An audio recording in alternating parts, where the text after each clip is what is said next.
দুর্নীতিতে 2001 থেকে 2006 সাল পর্যন্ত বাংলাদেশে দুর্নীতিতে প্রথম স্থান অধিকার করেছিলেন, চ্যাম্পিয়ন হয়েছিলেন।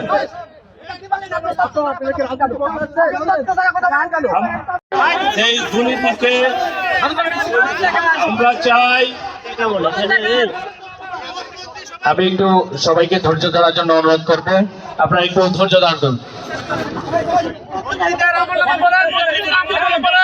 কোন মন্ত্রী দুর্নীতি করছে সেটা বলতে হবে, কোন মন্ত্রী দুর্নীতি করছে সেটা বলতে হবে, এভাবে বললে হবে না, প্রমাণ দিয়ে বলতে হবে।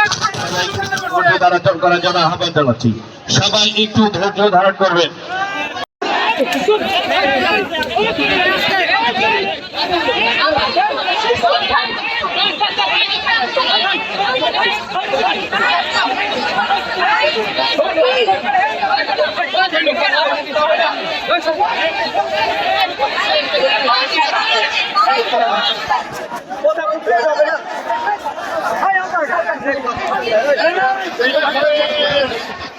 আচ্ছা কথা বলতে দিচ্ছি না, কারণ কি এগুলা?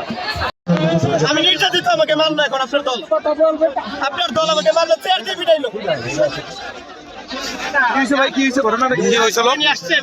আমি 2022 সালে আপনার হত্যাকাণ্ডে আমি প্রোগ্রাম করতে গিয়ে 13 মাস আমি জেলে ছিলাম। আজকে আমি লেভেল প্লেইং ফিল্ডের কথা বলার কারণে আমাকে সে তারা মারলো।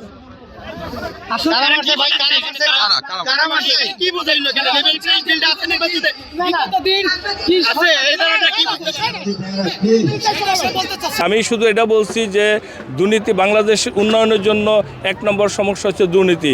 এই দুর্নীতিকে আমাদের বন্ধ করতে হবে। এই দুর্নীতি আমরা দেখেছি পিছনে 2001 সাল থেকে 2006 সাল পর্যন্ত দুর্নীতি হয়েছে। আমরা আর দুর্নীতি চাই না। এই কথা শুনেই তারা আমার উপরে আমার উপর ঝাঁপিয়ে পড়ে তারা আমাকে আক্রমণ করার জন্য। ভাই, জনগণের বাক স্বাধীনতাটা আসলে কতটুকু থাকবে? এখানে একটা বিক্ষিপ্ত ঘটনা দেখলাম, সেটাই আপনি একজন প্রার্থী হিসেবে কিভাবে দেখছেন?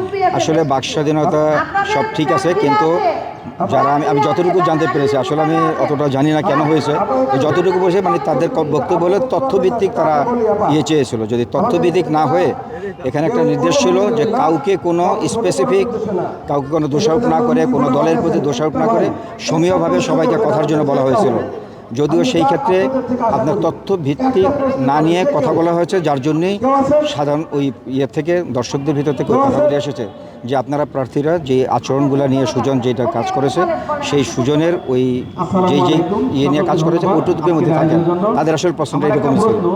কিন্তু সেটা শেষ পর্যন্ত 8 জন প্রার্থীর মাঝে একজন প্রার্থীর সাথে অসৌজন্যমূলক আচরণ, এটাকে আপনার কাছেও মনে হয় না যে একটু আপনাদেরও গায়ে লেগেছে? আমি ন্যাচারালি তো আশা করি না, আমি ন্যাচারালি তো আশা করি নাই যে দর্শকদের ভিতরে এরকম একটা হবে। আমাদের প্রার্থীরা যারা আমরা ছিলাম তারা তো আমরা সুন্দরভাবে পরিবেশ বজায় রেখে কাজ করতেছিলাম, কিন্তু দর্শকদের ভিতরে এটা হয়েছে, এটা আসলে সত্যি আমি মনে করি যে এটা ঠিক হয়নি।